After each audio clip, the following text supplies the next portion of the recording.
गौरी पुत्र भगवान श्री गणेश को बुद्धि के देवता माना जाता है, परंतु क्या आपने कभी गौर किया है कि उनका वाहन उनके शारीरिक ढांचे के अनुरूप नहीं है?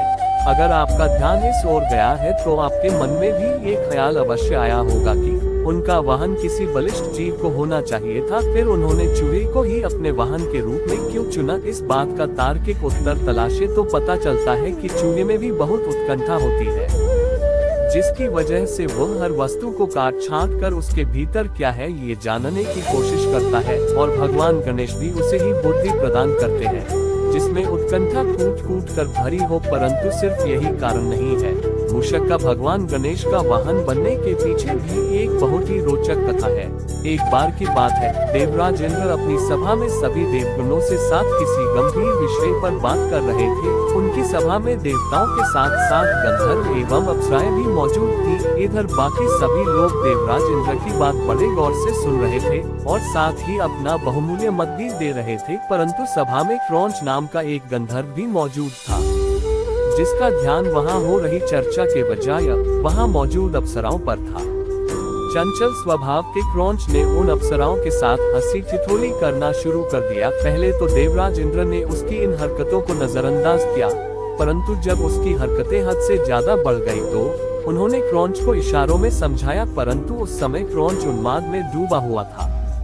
उसने उनकी बात को नजरअंदाज कर दिया और अपनी हरकतों में लगा रहा। उसकी इस धृष्टता से क्रोधित होकर देवराज इंद्र ने उसे मूषक बनने का श्राप दे दिया। श्राप देते ही क्रौंच गंधर्व से मूषक में तब्दील हो गया।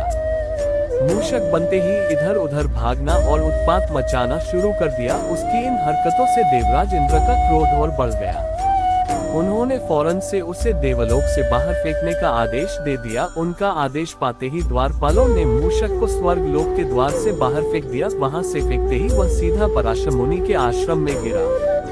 वहां उसने क्रोध के मारे सारे पात्रों को छिन्न भिन्न कर दिया, साथ ही पात्रों में रखा सारा अन्न एवं भोजन पदार्थ चट कर गया। उसके बाद उसने पराशर मुनि की बगिया के भी सारे पौधे नष्ट कर दिए, साथ ही आश्रम में मौजूद सारे ऋषि मुनियों के वस्त्र एक धर्म ग्रंथ भी कुतर डाले। तब पराशर मुनि ने गजानन का आवाहन किया और उन्हें अपने आश्रम को इस चूहे के आतंक से बचाने का आग्रह किया। तब गणेश जी ने अपने पाश को उस मूषक को पकड़कर लाने का आदेश दिया। पाश ने उसका पीछा किया और अंततः पाताल लोक में उसे पकड़ लिया। जब वह गणेश भगवान के सम्मुख पहुंचा, तो डर के मारे अनुनय विनय करने लगा। उसकी हालत देखकर गणेश जी को हंसी आ गई। उन्हें हंसता देख मूषक का डर दूर हो गया और उसने उनसे कहा कि वो जो चाहे उससे मांग सकते हैं।